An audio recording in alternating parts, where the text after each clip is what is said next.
We don't want to label trauma as bad or good. It just is. Like I fell down some stairs on Monday and Oh I've broken my no. ankle. That's a trauma, physical trauma. And we don't want to label them as bad or good or anything like that. They just are. And it's our job to release them out of our cells. We don't want stored trauma in our cells.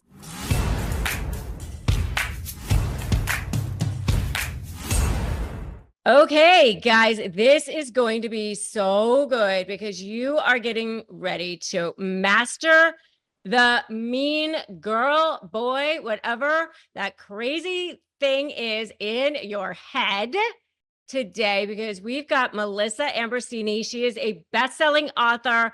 She is the queen of mean, but not what you think. the queen of mastering the mean inside your head. She's a former dancer, actress, and she has learned how to master the inner critic inside of you and allowing the energy of your emotions to go through you instead of fighting against them and suppressing them. And I am so glad that you are here with us today, Melissa, because self-worth is a disease that just impacts all of us. And I mean, it affects every relationship that we have. So thank you for being here. And thank you for sharing your wisdom with us. And I cannot wait to dive into this. Thank you for having me. I'm so excited. Let's rock and roll. Yeah, let's rock and roll. I want to start with childhood trauma because that is an area that impacts not just it's the narcissist. That's actually what causes narcissism, but it also is what causes us to be at the effect of narcissists, right? We allow ourselves to maybe allow more than we should, or don't have good boundaries.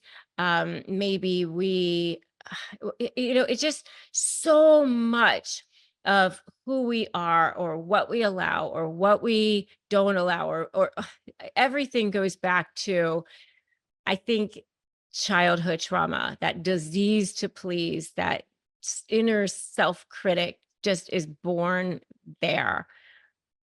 So can you talk a little bit about that? Yes, absolutely. Well, we are born into this world like clean slates. We are programmed from our parents. We inherit their beliefs, their patterns, their trauma, unless we have conscious parents who have done a lot of work and are very conscious of how they are modeling to you and raising you. I believe we're kind of born into this world like fresh, clean slates. Yeah. And then things happen to us, and there's little traumas, and then there's bigger traumas. Like, try not to label trauma as bigger or little, but there are, like, someone calling you fat is at school when you're 6 is a trauma. Like, that's a trauma. And then there's, like, your parents' divorce, that's a bigger trauma. You know what I mean? So there's all different varying degrees of trauma that we all experience in our life, that if not resolved within us, we carry through our life, which shape our relationships, our work, our worthiness, our health, that shape every area of our life. So, it's our responsibility, like, especially as adults now, to kind of look back and see if there is any unresolved traumas that are manifesting and playing out in our life today. And if there are so many things that you can do to support yourself to heal that.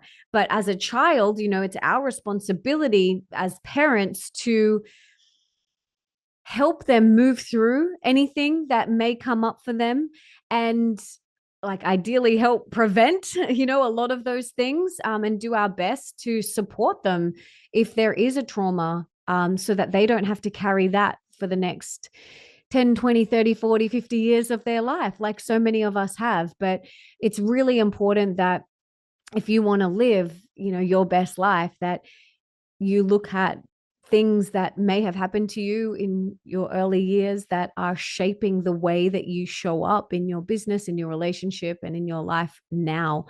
Because it doesn't have to be that way. It doesn't have to, we don't have to play out those traumas. We don't have to relive them. We can release them, heal them, and move forward. Yeah, I totally agree. And I agree with you. Like, we come out as babies and we're all happy and we're like, hey, world, I'm here and it's great. And I'm whole and I'm complete and I'm happy. And we don't sit around as a brand new baby and go, hey, I wonder if they're looking at me weird, or I think they're judging me, or I wonder what they're thinking. We don't think that. We're just thinking we're whole and it's great. Um, and, the other day I was having a conversation with somebody and they hadn't heard the terms big T, little t, as far as traumas. And so I think that it'd be really great if you could talk about that, because, and what's really interesting is that what could be a a little T for somebody is a big T for somebody else. And so I really think that that also might be a good place to start as well. Oh, 100%. And we're not here to judge. We're not here to say, well, that's insignificant because it's just a little T trauma. Like you said, a little T trauma could be a massive T trauma for someone else. So there is no judging here. There just is acknowledging what that person is experiencing. And this will affect literally how you show up in every area of your life, your business and your personal life. And so, for example, like I said before, like a little T trauma might be someone saying you are ugly or you are fat or you are stupid when you are young, something like that. And then like a bigger T trauma could be sexual abuse, witnessing your parents fighting, or physical abuse, or the divorce that you watch your parents go through. Those are quote unquote bigger T traumas, right? And Or then that there's also like, maybe that your one parent's an alcoholic. It could be ongoing. exactly. It could be ongoing. Exactly. Yeah. Exactly. Your parents an alcoholic or whatever it is. And then there's also like physical traumas and there's also emotional traumas. So like those are, a lot of those are emotional traumas, right? Then there's physical traumas, like you could have a car accident and then that is a physical trauma that you have experienced that will affect you physically and emotionally. Maybe you're then scared to get in a car or whatever it is. So there's physical traumas, there's emotional traumas, there's big T traumas, there's little T traumas. It doesn't actually matter. All that matters is that we look at them, we address them, we heal them, we release them so that we can show up as the best version of ourselves in our work and in our personal life. And if we don't, those things are going to hold us back. They are going to affect how we feel about ourselves. They're going to affect our worthyometer, which I could get what I call our worthyometer. Like they're going to affect how worthy we feel in relationships, in our business. Maybe your business won't thrive to its full capacity because you have this trauma that you're still holding on to, or this block from a childhood trauma. So we do need to look at it. And I think a lot of us are acting out of our traumas.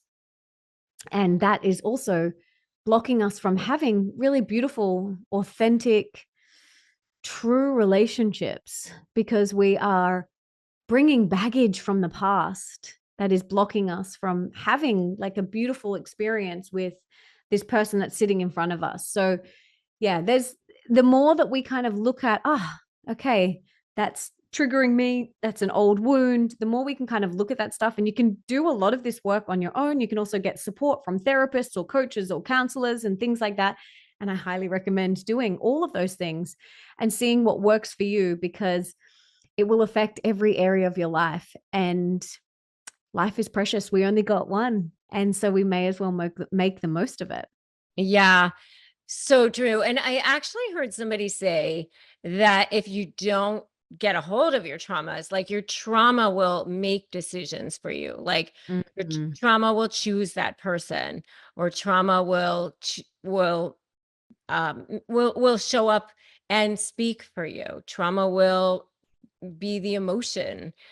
There's so many things that trauma will do. It will run you. Mhm. Absolutely. It will affect your business. It'll affect your relationships and it will affect your health. It'll affect your parenting. It'll affect every area of your life.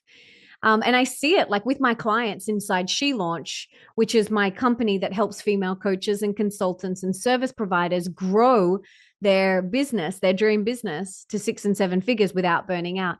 I see it with my clients. Like they have blocks around putting themselves out there or charging what they're worth or um, even just sharing their message with the world because there's maybe someone said they weren't smart enough when they were little, or maybe someone said you'll never amount to anything, and so that trauma is playing out in their everyday life now, and it's affecting their income. It's affecting how they show up in their work environment. Yeah. And it can cause self-sabotage. Absolutely. Mm, Absolutely. And so many people aren't even aware of that. But, in a work situation, you will, sabotage the launch or unconsciously sabotage the launch or unconsciously sabotage the sales call or whatever it is, yeah. because there's a deep-seated fear of not being good enough or not being smart enough. So the more that we can deal with these things that we're carrying from the past, these traumas, the more we can show up in the present moment as the best version of ourselves. But we literally cannot if we're carrying all of this baggage from our former years. Yeah. And it'll sabotage relationships too. Yeah, So, absolutely. um, yeah. And so how has this ever shown up for you personally? Oh my gosh, in every area of my life, it's shown up. Like, yeah, every area of my life, it has shown up for me. In my health, it has shown up for me. In my relationships, it has shown up for me. In my business, but I have such a level of awareness now, and I've cultivated that from years and years of meditation, years of sitting in stillness and things like that, that I can see, when something comes up, I'm like, oh, that's old. That's an old trigger that is coming up, and I can see it now.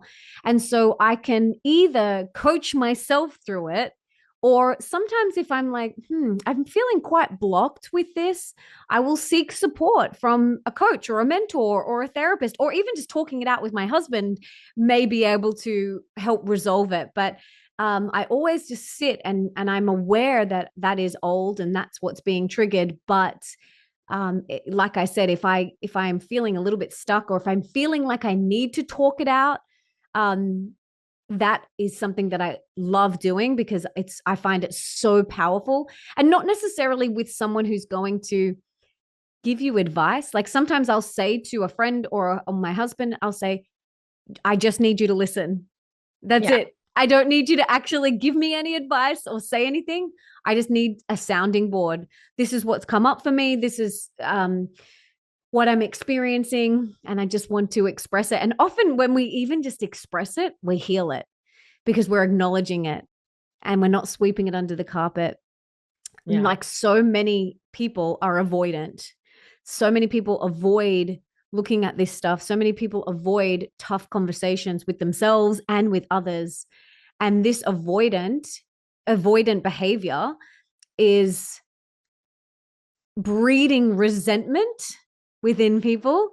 And resentment, just like once that ball of resentment gets planted within you, it just builds and builds and builds. And one day it'll explode or manifest into, an illness or something like that. So we need to stop suppressing, stop avoiding, stop sweeping things under the rug, and look at things when they come up and have the challenging conversation with ourselves or the challenging conversation with someone else. And it's our job to release them out of our cells. We don't want stored trauma in our cells. So yeah, shifting your state, dancing, shaking, tremor release, whatever you can do to help get that out of your cells, do that. Yes. Oh my gosh, so good. And I mean, I know just by getting up for me and like just dancing or just doing something to raise my vibrational state just makes me feel so much better. Like, how can you not feel better after doing something like that? Right. I know. I know. Try and just try have a 1 minute dance to like a Beyonce song, and I guarantee That's right. you won't feel the same afterwards. That's right. Exactly. Exactly.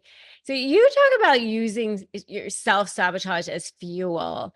Like, what do you mean by that? Yeah. So whenever we notice that we are self sabotaging, this comes back to we've got to have the awareness because so many people aren't even aware that they're self sabotaging. So we have to become aware of when we are self sabotaging. And the way that we know is by tuning in and becoming really attuned to what your inner mean girl is commonly saying to you. Like, what is she commonly saying to you? You're not good enough. You're not smart enough. You'll never get out of debt. You'll never meet the guy, whatever it is. And so when we are aware of what she says, and we can then use it as fuel, to propel us forward, or we can use it to keep us stuck. It's up to you. There's one or two ways. You can use it as fuel or you use it to keep you stuck. And I know for me, like whenever I've noticed I'm self-sabotaging, it's given me inspiration and motivation to prove my inner mean girl wrong. I'm like, no, I'm not, you're not winning. I'm not letting you win. Like, I'm going to write this book. I am going to write a bestseller. I'm going to create an amazing program called She Launch. I am going to, produce amazing content and an amazing podcast. Like, whether you think I can or not, I'm going to prove it to myself. And so that's what I mean by using it as fuel, not using it to keep you stagnant, which for a lot of people, that's the case. But when we have that awareness and we can see, we can use it as fuel and go, hey, no, I'm going to do this anyway. I'm talking to you. Yeah. I won't back down. Yeah. Yeah. And it's really important that we have like a fun and playful and lighthearted approach to this, the inner critic. A lot of people call it the ego, the inner critic, whatever you want to call it. I call it the inner mean girl because mine was pretty mean, especially in my in my teens and my early 20s. Like, she was so mean until I did a lot of, self-help and therapy. And I think the more we can have like a lighthearted, playful approach to personal development and entrepreneurship, the more fun you're going to have along the journey. Yeah, totally. And you talk about like not rejecting your emotions. I know like we want to like feel guilty. Oh, I feel bad. I feel, feel bad that I still, am upset about this, or I feel bad that I still feel guilty or whatever it is. Talk about that. Mm-hmm. So I think it's really important. I'm not sure if you're aware of internal family systems Yes. work. It's Yeah. IFS. That therapy really was a game changer for me. So I stumbled across it and didn't really know what I was getting myself into and absolutely fell in love with it. And basically, internal family systems, it's a type of therapy. And I just had Dr. Richard Schwartz on my podcast. He's amazing. He's amazing. He is the creator of it. It's kind of like where you heal the different parts of you. So in internal family systems, you would never say I feel guilty. You would say there's a little part of me that feels guilt. I feel angry. No, you would say there's a little part of me that feels angry. When even that shift in dialogue is so powerful because when you say I, it's almost like so large. There's nowhere to go. But when you say there's a little part of me that feels guilty, because not the whole of you feels guilty, it's almost like it's way more achievable to move through that. So that was really huge for me. And inside She Launch, I've taught this to the girls. So they're never to say to me, I feel overwhelmed, or I feel like I can't put myself out there on social media. They say there's a little part of me that feels overwhelmed, or there's a little part of me that is embarrassed to put myself out there, whatever it is. So that's really important, that we start to kind of use that language instead of I. Really use that language. And then what we want to do is, whenever any emotions come up, because emotions, we're always going to experience different things. Like, that's part of being human. We're going to feel happy, we're going to feel sad, we're going to have all of these different things. And to try not to label them is really important, like, and try not to get so bogged down into them. But I find using this little part of me allows me to release that part without getting so caught up in the story of why. So let's talk about guilt for a second. If I went to bed every night going, I feel so guilty, I'm the worst mom in the world, like, that is just not supportive. So sometimes there are times where I'm like to my husband, there's a little part of me that feels guilty because when my daughter walked in, I was like not present with her. I was finishing my work and she walked into the office, and and he's like, he would say something back to me like, it's just a little part of you and you can choose to let that go, or you can choose to hold on to it. And I know it's just a story. Like, I can run off with that story and I can make that even bigger than it actually is, or I can just acknowledge that, okay, there's this little part of me that feels guilty for that situation that happened. And I'm still an amazing mom. And I'm not, I don't need to beat myself up over that. So I think knowing that emotions are part of life, they're like a wave. If you fully feel them in the moment, they only last for about 60 to 90 seconds. And we are always going to feel all of the spectrum of emotions, and to not get so bogged down in one of them, but just, like yesterday, I was feeling immense gratitude for my life. And then moments later, I was feeling so frustrated because I've broken my ankle and I'm like, I can't just get up and like go. I have to, I'm always asking people to do things for me. Like, I don't have that full independence right now. And I was feeling so frustrated. So, 1 minute I'm feeling immense gratitude, and the next minute I'm feeling so frustrated. And it is what it is. There's the full spectrum of emotions and feelings that being in this human form we experience, and trying and even striving to feel always only happy is just like never going to happen. So to allow them to wash over you like a wave, to not try and stop them, is a really great habit to get into, just to allow it to wash over you, visualize it like a wave. That really helps me as well. So good. And, I think if you try to push down your emotions, they're going to come out in other ways, right? I mean, it's going to Absolutely. end up coming out. It's just they have to end up somewhere. Um, Yep. so um one of the things that I heard you talk about was leaning toward relationships that light you up. And that's something that I have talked about so much. I love the quote from Rumi that says, set your life on fire, seek those who fan your flames. And I quote that a lot with my high conflict certification trainees, the people in my community, in my group. And I love that you talk about that too. Can you talk about why that is so important? Mm-hmm. Yeah. I mean, the people we surround ourselves with are everything. There's that other quote, you are the product of the five most prominent people in your life.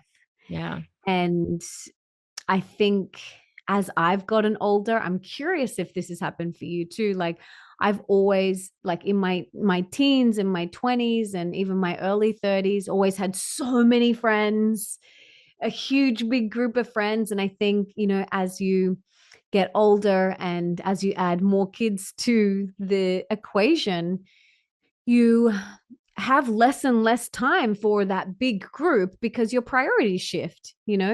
You want to focus more on your children and more on your partner and maybe more on your elderly parents and things like that. So the bandwidth just shrinks, right? And so for me, it's like been such a journey of being very discerning with the relationships in my life and how I feel in that relationship. Like, do I feel lit up? Do I feel inspired? Do I feel expansive? And if the answer is yes, yes, and yes, then I lean more into those and I go more there. I spend more energy there. And if there is, a no, a no, a no, then I tend to just lean out of those relationships a bit more and not spend as much time there. Like life is so precious.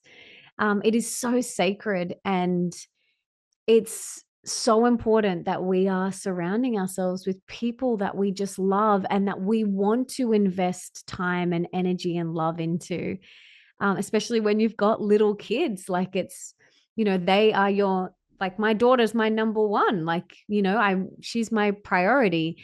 And then, my husband and that relationship and my parents, like I'm at a phase, I just want to invest. I want to spend more time with my parents.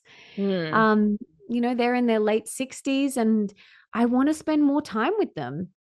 We just got back from a holiday with them. Like I enjoy their company. I love them so much. Like my relationship with them has just grown and deepened so much over the years.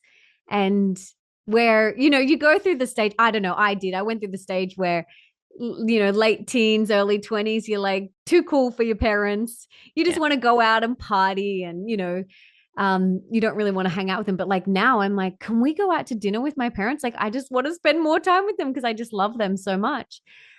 So it's very important. Like, and I am a big believer in having expanders in all areas of your life. So with your business, like who in your life are your business expanders? And expanders are people who are like doing maybe what you want to do but are a couple of chapters ahead of you. Like who can you kind of like model off? Who are your health expanders? Who are your relationship expanders? And you don't actually have to physically know these people.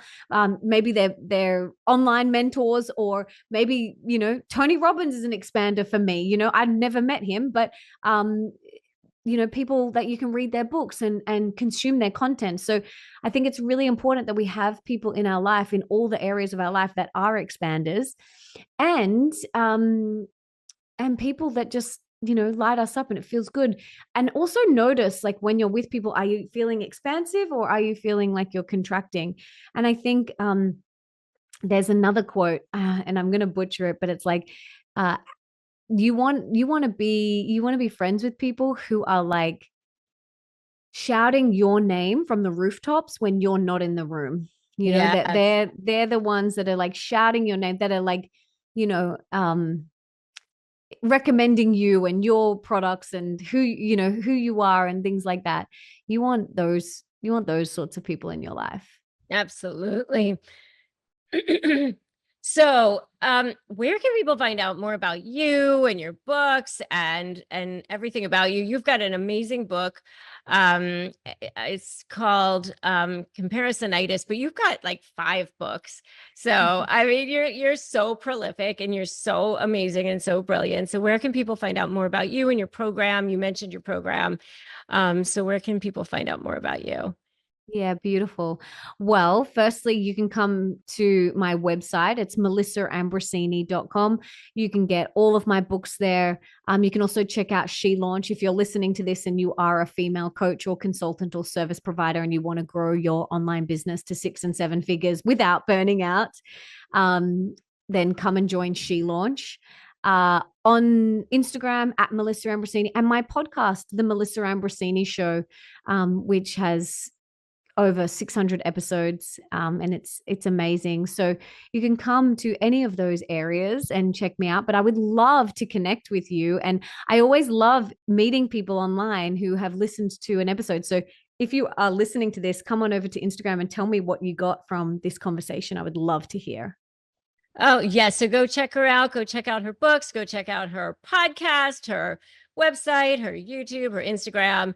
Melissa Ambrosini, thank you so much for sharing your incredible wisdom, and no more mean girls, mean guys in your head. So good. Thank you so much. Thank you for having me, beautiful. It's been such a pleasure.